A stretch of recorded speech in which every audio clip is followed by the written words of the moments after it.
Halo Bang Rocky, apa boleh buat kita terpaksa mesti ngomongin Pak Mahfud MD karena memang sekarang dia menjadi apa ya, bukan jadi topic of the week gitu ya, jadi man of the week ya Pak Mahfud, atau Hmm. bahkan bisa mungkin man of the year-nya bisa jadi, saya kira nanti salah satu kandidatnya nih Pak Mahfud MD ya. Kita bayangkan, kan kita udah pesimis. Gimana caranya membongkar korupsi, menyelamatkan uang negara, dan berharap bahwa KPK bisa lebih proaktif. Ternyata harapan itu bertahun-tahun tuh hilang. Tiba-tiba ada Mahfud MD. Ini secara tiba-tiba Mahfud ada di atas panggung. Nah ini kalau kalau kita suka amati apa namanya teater Yunani itu, tragedi itu, biasanya kalau apa namanya para pemain yang ada di depan panggung itu macet, kehilangan narasi, lalu ada orang yang meluncur dari atas tuh, lalu dia bercanda atau dia justru menyelamatkan panggung itu, namanya Jus ex machina itu. Dan Mahfud jadi semacam Jus ex machina itu, Deus ex machina itu tulisannya begitu, yang seolah-olah diutus Tuhan untuk mencairkan suasana. Jadi kira-kira itu yang kita sebut sebagai apa namanya ya, blessing in disguise, bahwa ada orang yang masih mau untuk memperhatikan nasib bangsa ini. Jadi Pak Mahfud dia kontroversi memang. Bahkan dulu dia bilang ya kalau malaikat masuk ke istana juga bisa jadi iblis. Ini yang terjadi sebaliknya. Pak Mahfud tahu bahwa di kalangan iblis itu dia nggak boleh jadi iblis. Dia justru mesti jadi malaikat yang turun dari atas lalu mencairkan kebukuan-kebukuan di atas panggung, tuh, atas panggung politik.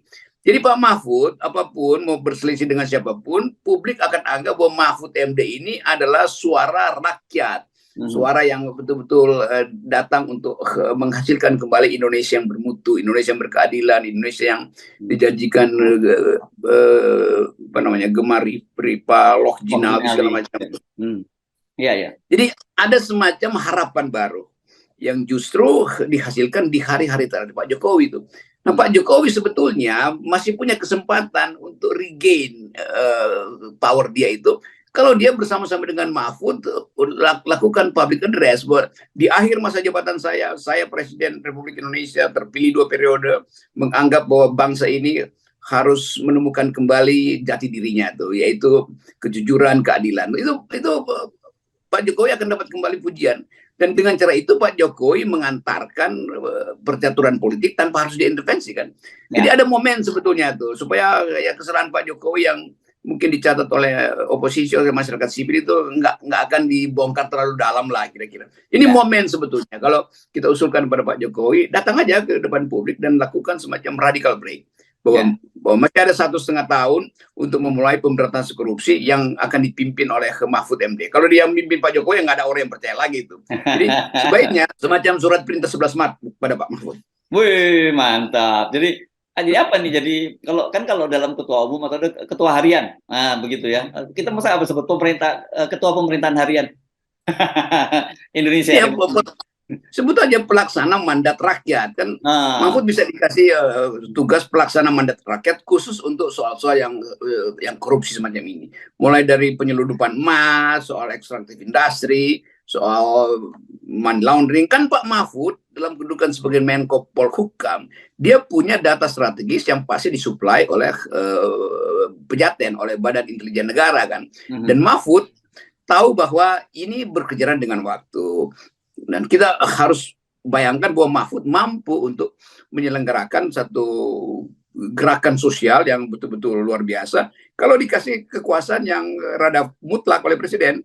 Jadi saya usulkan Mahfud dikasih mandat aja sebagai atas nama negara, atas nama keadilan, atas nama masa depan. Mahfud diberi hak untuk membongkar semua kasus ini. Dan Mahfud bukan orang yang penakut kalau di backup oleh presiden. Jadi sekali lagi itu ini proposal penyelamatan bangsa ya, bukan sakit Ramadan kita. Ya, Proposal Ramadan ya, dari Ustaz Rocky Gerung.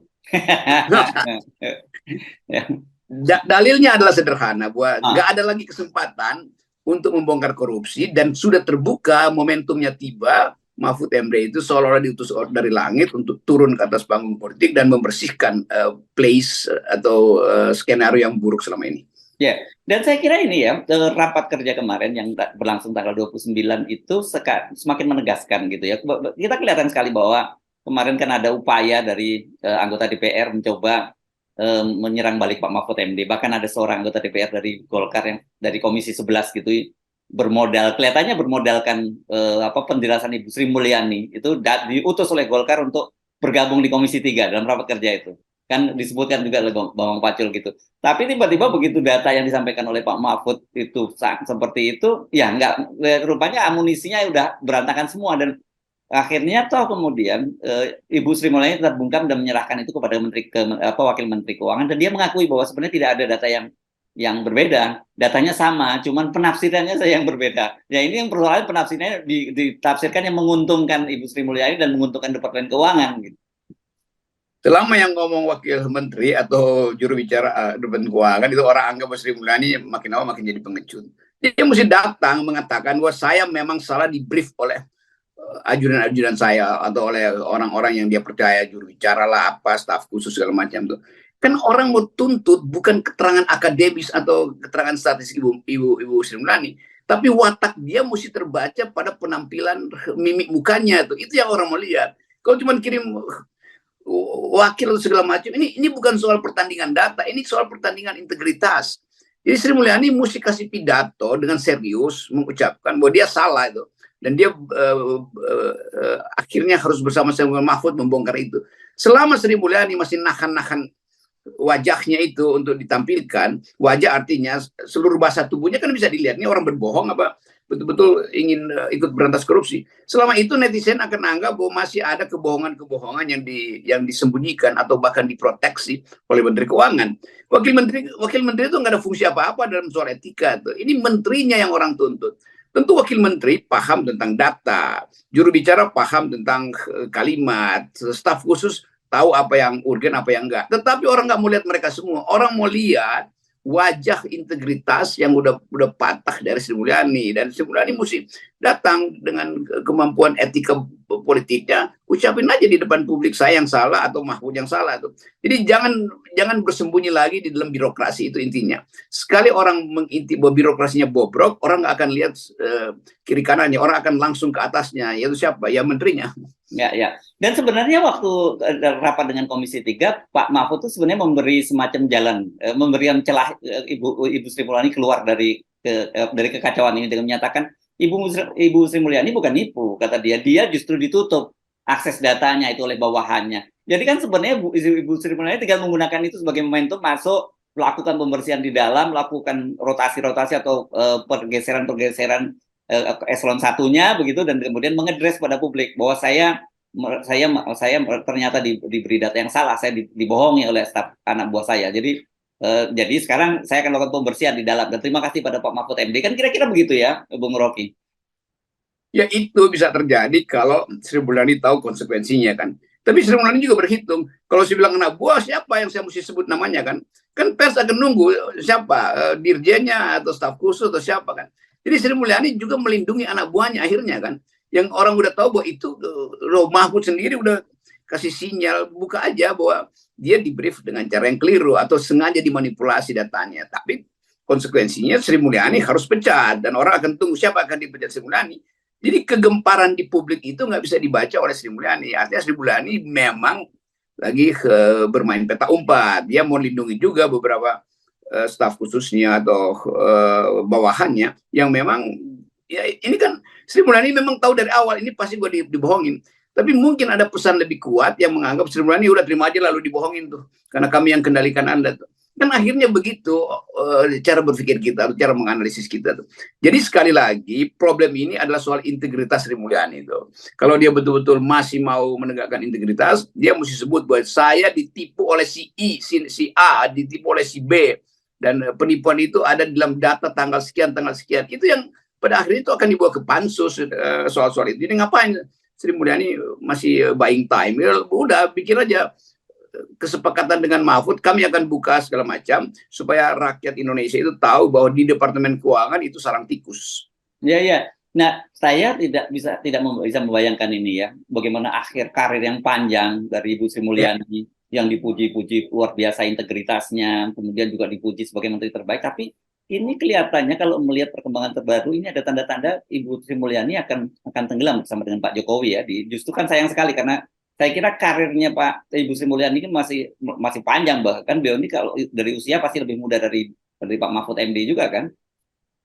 Ya itu yang saya kira udah finito lah itu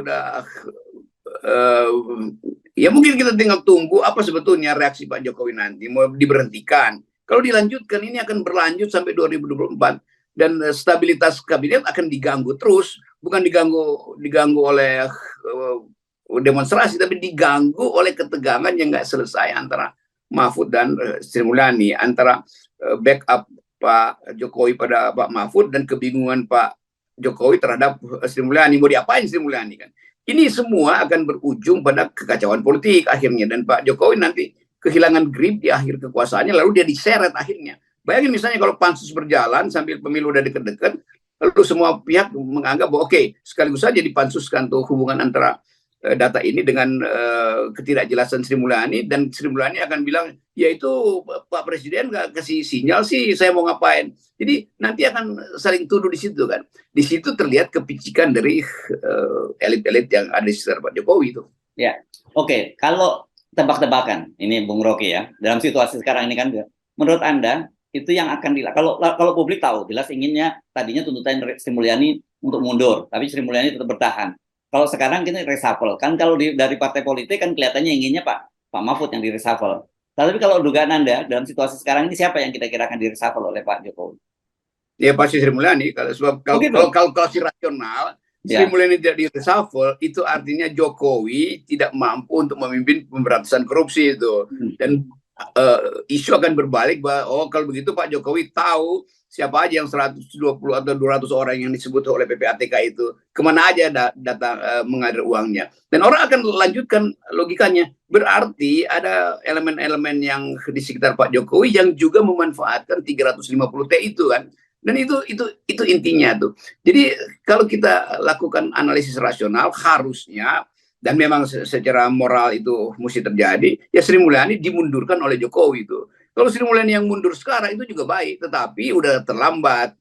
Kira-kira itu yang paling bagus sebetulnya Sri Mulyani mundur sehingga Pak Jokowi nggak ada beban kan, bahwa dia yang memundurkan. Itu yang paling enak. Tetapi nggak mungkin Sri Mulyani mundur. Kalau dia mundur dia juga akan diproses di pansus kan. Jadi kita tunggu aja, dimundurkan aja sebetulnya itu oleh Pak Jokowi supaya kelihatannya poinnya ada pada Pak Jokowi. Nah, orang sekarang tunggu apa reaksi Pak Jokowi. Orang akan lihat Pak Jokowi betul-betul teguh nggak di akhir pemerintahnya. Jangan-jangan juga ini satu kapal yang memang semuanya udah kropos, sehingga mau cari selamat masing-masing.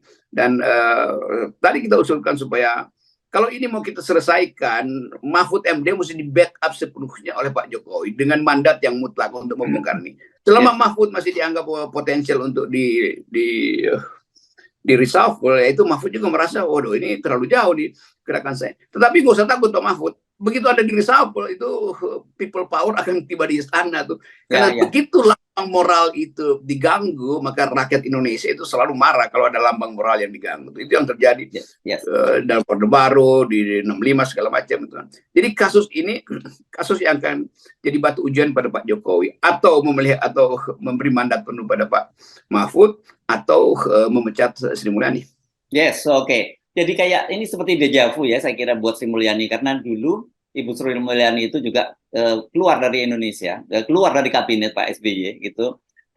Itu karena ribut-ribut juga skandal yang Senturi yang kemudian dibuat bentuk pansus, dan ini kan meskipun coba ditahan kelihatannya arah untuk pansus ini kelihatannya juga jadi bola salju yang terus bergulir gitu ya. Bedanya kalau dulu kan itu di awal periode Pak SBY periode pertama bersama Budiono, kalau ini di akhir periode Pak Jokowi. Iya, dulu Ibu Sri Mulyani saya buatin forum pada beliau itu karena dia teman baik saya, untuk supaya Sri Mulyani pidato tentang etika publik, dan itu masih ada di YouTube, di internet. Kalau cari dengan baik akan ketemu pidato Sri Mulyani sebelum dia minggat ke Amerika itu. Saya yang buatin itu, Perhimpunan Pendidikan Demokrasi, teman-teman lakukan itu, patungan untuk supaya Sri Mulyani dapat moral support. Itu yang jadi tanda dulu kenapa kita menganggap Sri Mulyani itu parameter tertinggi dari etika publik. Sekarang dia tenggelam di dalam pidatonya sendiri itu, karena dia akhirnya ragu-ragu kan. Jadi sekali lagi dulu saya sebut Sri Mulyani itu a beautiful blessing untuk Indonesia, karena dia di tengah semak-semak berduri dia tetap tumbuh sebagai bunga tuh. Sekarang dia bagian dari semak-semak berduri itu tuh. Jadi di situ kekuasaan itu memang menggoda orang untuk berubah wataknya tuh. Saya jadi inget dong judul lagu yang sering Anda sebut bahwa semua mawar itu punya duri. Itu lagunya grup band Poison. Ya. Every rose has its thorn gitu. Ya. Oke. Terima kasih Bung Rocky. Tetap 0% Bung Rocky ya. Nah, ini 0% ini yang tidak berduri. Yes. Oke. Mawar 0%. Mawar 0%. Oke. Thank you Bung Rocky. Ya.